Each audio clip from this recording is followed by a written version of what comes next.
Merci d'écouter MOF. Ce programme vous est offert par la Fondation Excellence SMA et par le réseau de l'apprentissage du 3CABTP. C'est beaucoup de fatigue. Après, avec le stress, on le ressent pas forcément.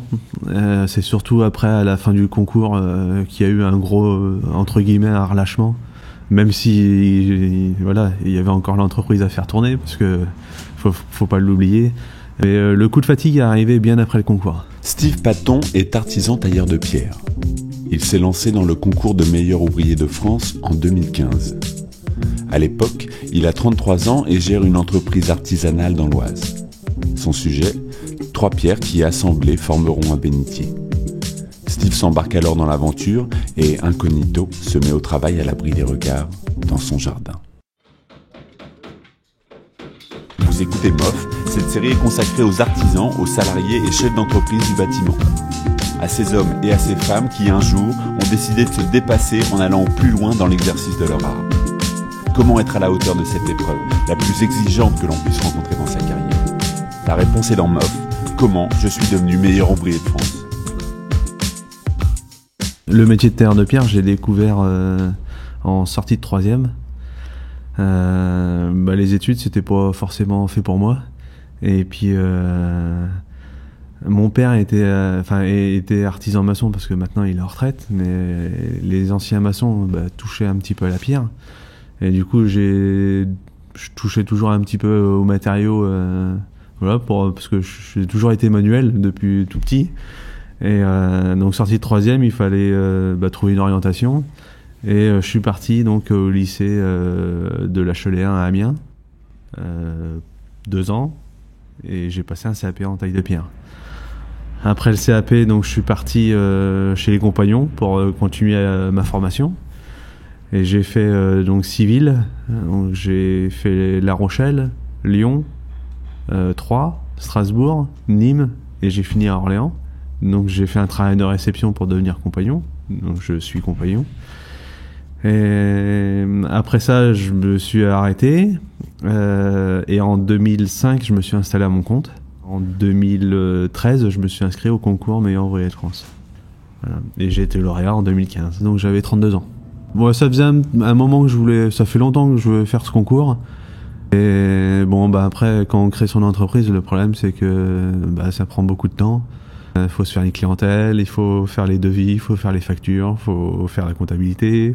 Donc ça a été un petit peu compliqué à mettre en route. Et puis là c'était le bon moment, donc je me suis dit. Et puis après, si on le fait pas, si on se force pas un peu, on le fera jamais. Donc je me suis dit, allez, si tu le fais, c'est maintenant. Et donc je me suis forcé à m'inscrire, et puis voilà.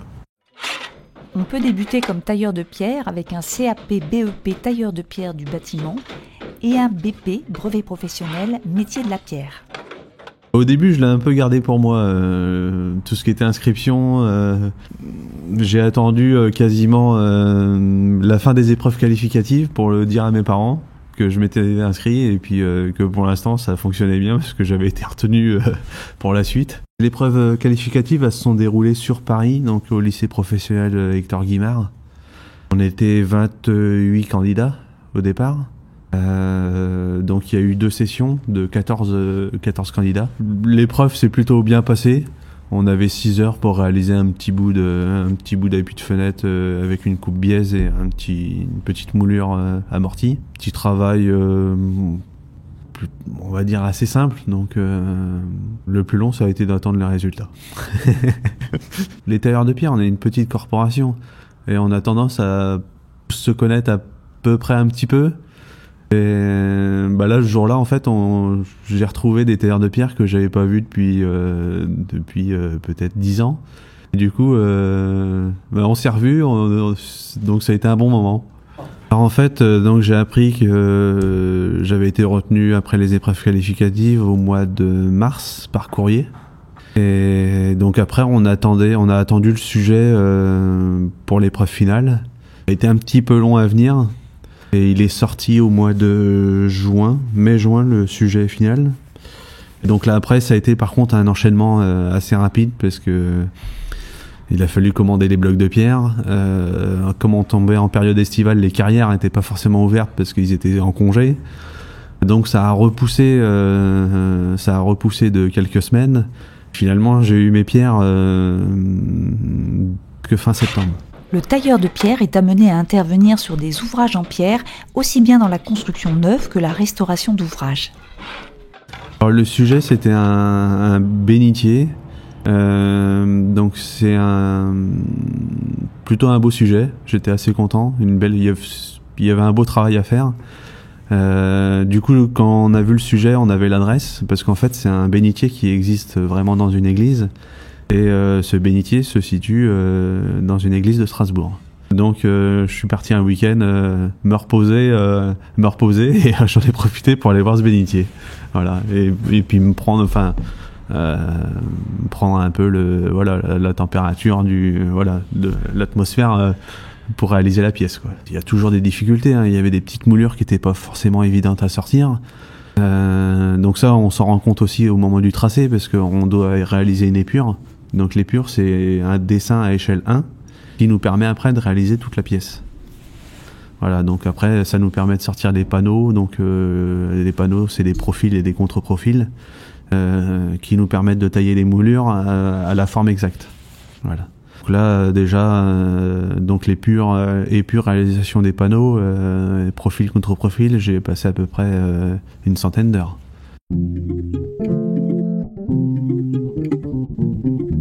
J'ai surtout une grosse bande d'amis qui le savaient, et du coup ils me soutenaient. Ils sont jamais trop venus me déranger, parce que comme j'ai une entreprise, la difficulté c'est il faut faire ses chantiers, et le soir je rentrais et je me mettais sur la pièce, et les samedis dimanches, quoi. Pour un artisan, c'est un gros challenge.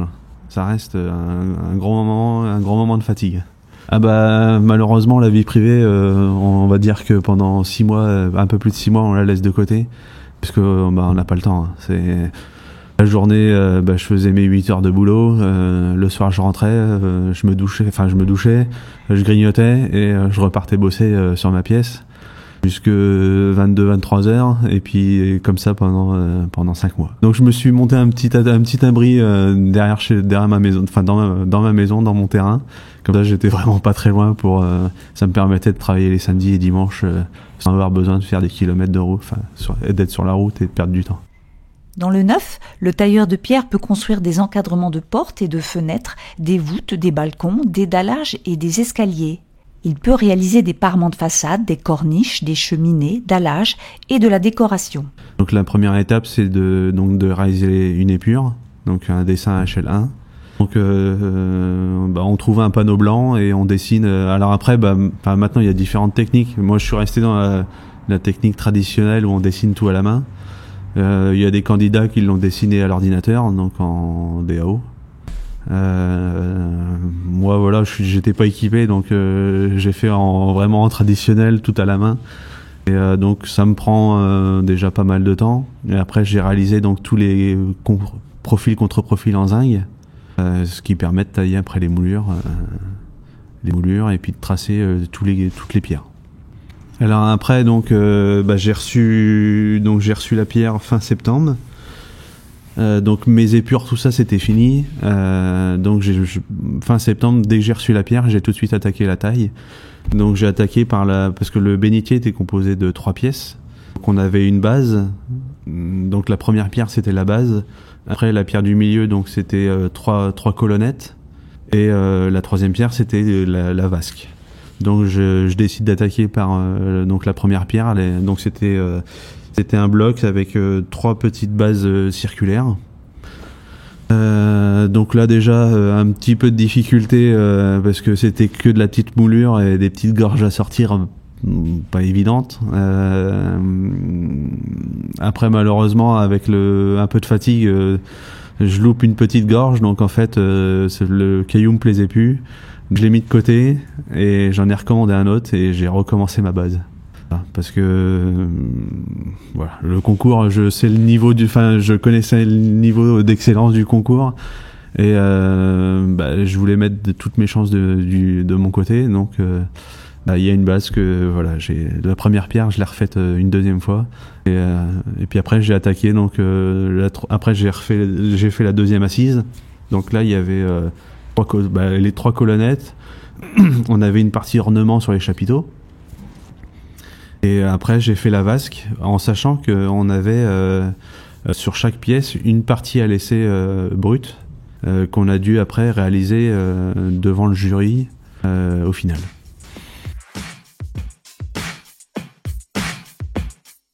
Après, ce qui est compliqué, c'est de garder toujours un niveau de précision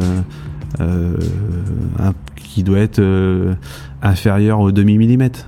Donc, c'est beaucoup de concentration. Beaucoup de patience, parce que enlever un demi-millimètre de pierre, ça se fait pas en 30 secondes. Voilà, faut prendre son temps, faut faire de belles finitions. Donc, après, si on veut obtenir si on veut être lauréat, il faut faire une belle pièce. Donc, vraiment être soigneux jusqu'au bout. Je voulais rester concentré, donc à part mon voisin qui m'observait à travers le grillage pour voir ce que je faisais, parce que malheureusement ça faisait un peu de bruit avec le compresseur, etc. Mais on s'entend bien, donc ça allait. Et voilà, il était admiratif, hein, parce que bon, comme il me dit, t'as du courage. Hein, ça reste une grosse aventure. Hein. Moi, j'y ai passé 370 heures de taille chez moi.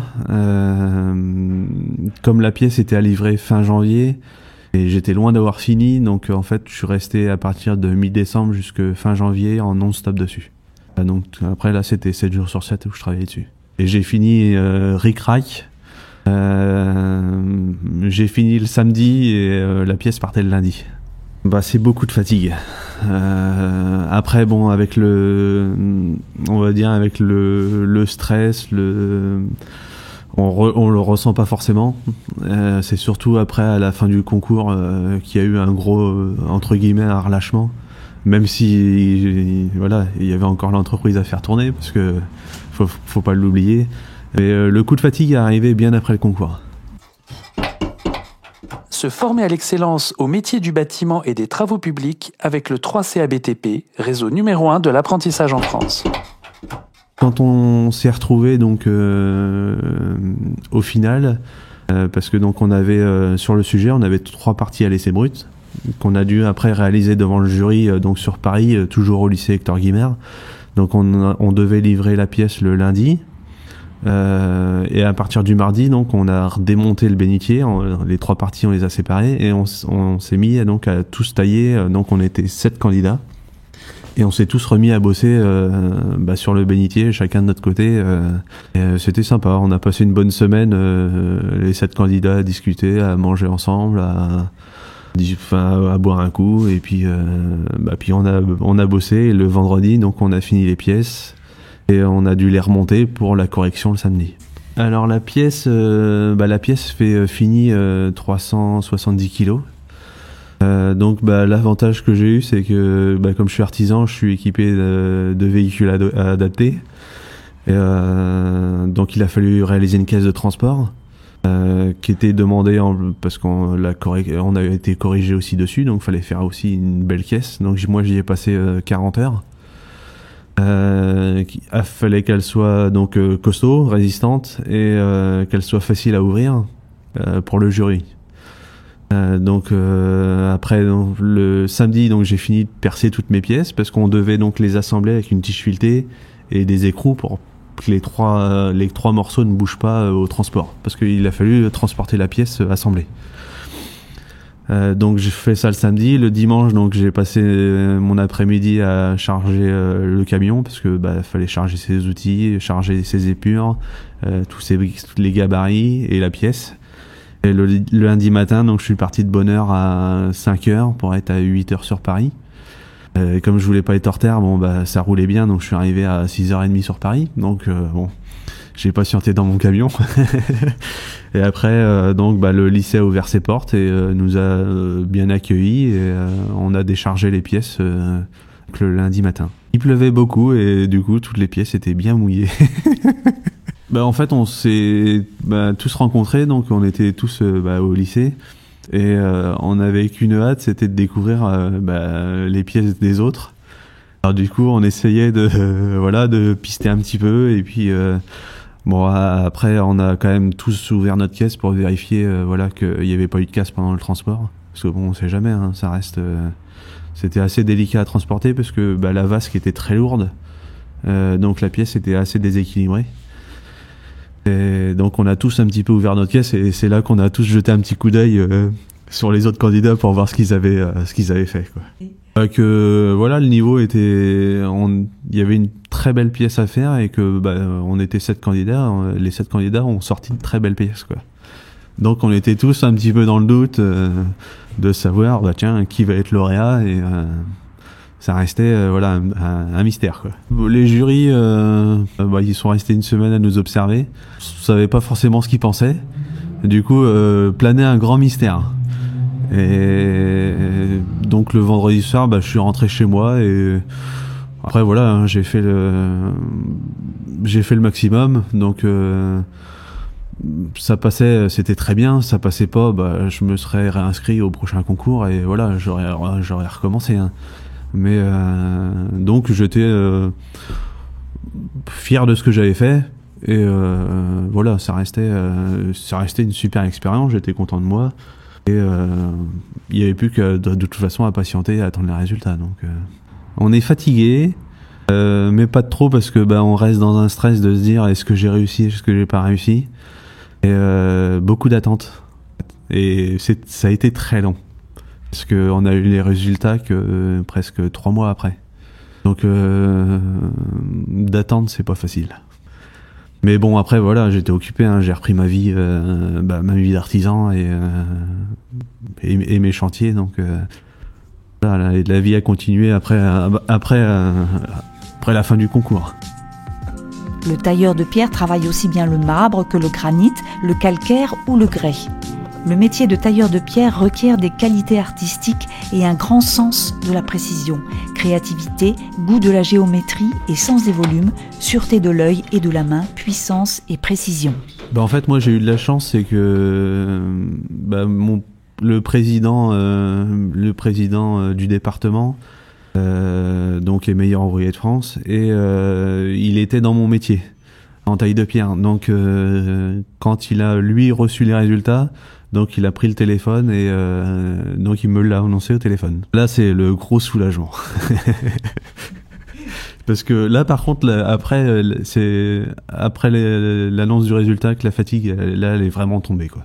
Le stress et on se relâche un petit peu et on a de la joie parce que voilà, on est lauréat, on a réussi. Donc on a passé 500 heures de travail et il y a un résultat au bout. Je crois que j'ai dû ouvrir une bouteille de vin pour fêter ça le soir tranquillement. Et puis le lendemain, je suis passé chez mes parents et puis j'ai fait la petite blague de dire non, finalement j'ai pas réussi. Et puis puis après mon père avait quand même un doute, hein, parce que ce qui était drôle, c'est que quand il a vu ma pièce, il l'a regardée parce qu'il est assez perfectionniste et assez maniaque. Et il m'a dit c'est bon, tu l'auras. Je dis attends papa, je dis détends-toi, c'est pas gagné. Et puis finalement il avait raison. Comme on est une petite corporation, quand il y a eu les annonces officielles, donc on savait qu'on était 3 lauréats sur les 7 candidats. Voilà, donc et un peu moins de 50%, quoi. Il y a un lauréat que je connais très bien, donc voilà, on s'est contacté. Il y a aussi un autre candidat qui a pas été lauréat. On s'est recontacté aussi parce que voilà, on en a rediscuté et puis lui était un peu dans la tristesse et du coup moi j'ai gardé ma joie pour moi, quoi. Voilà, et puis après voilà, faut rester les pieds sur terre, hein. C'est une belle récompense, hein, mais voilà, faut pas non plus faut pas choper la grosse tête et voilà, faut rester humble. Et puis donc le président du département m'informe que la remise des médailles se passera à la Sorbonne et que tous les candidats de tous les métiers seront présents. Et on découvrira à ce moment-là donc que finalement on aura été 225 lauréats sur 2500 candidats au départ, à tous métiers confondus. Quand on arrive à la Sorbonne, ça reste déjà un bâtiment qui est magnifique. Je connaissais pas, j'étais jamais rentré, donc voilà. Je vais dire que voilà, à 34 ans, on retombe presque à l'âge de 10 ans et émerveillé du bâtiment, et puis l'amphithéâtre est quand même impressionnant, quoi. Donc tous ces tableaux, toutes ces sculptures, donc on observe beaucoup, on regarde, on admire, et puis puis après la cérémonie se déroule, et puis le petit moment qui est sympathique, c'est de monter sur sur le podium. Il y a la remise donc le président de classe nous accroche la médaille autour du cou, puis après il y a les photos, etc. Et puis après, donc, on nous annonce que le président de la République va nous recevoir à l'Élysée, voilà, comme il est de coutume. Donc du coup là, donc la cérémonie se termine, on rentre chez soi, et donc ça c'était la remise des médailles était au mois de mai, si je me trompe pas. Et donc au mois de juillet, on reçoit un carton d'invitation avec le sceau de la République française, et donc c'est le président de la République qui vous invite à l'Élysée pour une petite réception avec lui. Donc là c'est pareil, un super moment, hein. Ça reste c'est un grand moment, quoi. Ça restera de bons souvenirs. Puis on n'est pas tous les jours reçu par le président de la République, donc là à l'époque c'était François Hollande, le président. Et donc il nous fait un discours de un peu plus d'1 heure. Après, on avait l'Élysée pour nous. Donc, on a fait la photo de tous les lauréats et les présidents dans les jardins de l'Élysée. Et après, donc, on a vu donc le chef cuisinier donc de l'Élysée, qui est meilleur ouvrier de France, Guillaume Gomez, qui est venu nous voir. Et pareil, donc il y a eu des moments d'échange avec tous les candidats, différents métiers, et le président. Donc c'était très bon moment. Après, la médaille m'a pas changé la vie. Je suis toujours resté, je suis un petit artisan. Les clients me font confiance, ils me faisaient déjà confiance, ils me font toujours confiance. En fait, moi, le concours, je l'ai fait vraiment pour une satisfaction personnelle. J'en attendais rien d'autre.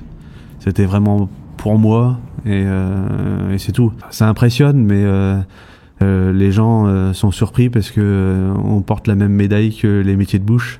Et sauf que on parle beaucoup des métiers de bouche, et c'est très bien, tant mieux pour eux, mais je pense qu'à un moment il faudrait basculer et parler un petit peu plus des métiers manuels. Moi, je vais prêcher pour ma paroisse, et surtout des métiers du bâtiment, parce que on a eu une grosse mauvaise publicité sur les métiers du bâtiment, comme quoi on mettait que les cancres dans ces métiers-là. J'estime pas être un cancre. Oui, c'est sûr, les études ça me plaisait pas. Maintenant j'ai appris un métier, et je sais compter, je sais lire, je sais parler français, et puis donc tailler la pierre, avant de tailler la pierre, faut savoir tracer, et on a des tracés géométriques qui sont d'un niveau. Moi j'ai fait la visite d'une école, c'est les Gazards, donc une école assez importante, et niveau trait, on les dépasse, voilà. Donc on a un niveau de trait, on a une connaissance de trait qui est plus importante qu'eux, donc ça reste une fierté, et les métiers du bâtiment, faut peut-être qu'on se booste, et puis qu'on nous mette un petit peu plus en valeur, et qu'on arrête de nous rabaisser, quoi. Prochain épisode, Steve Ballet, carreleur. Merci d'écouter les récits du concours, l'un des meilleurs ouvriers de France.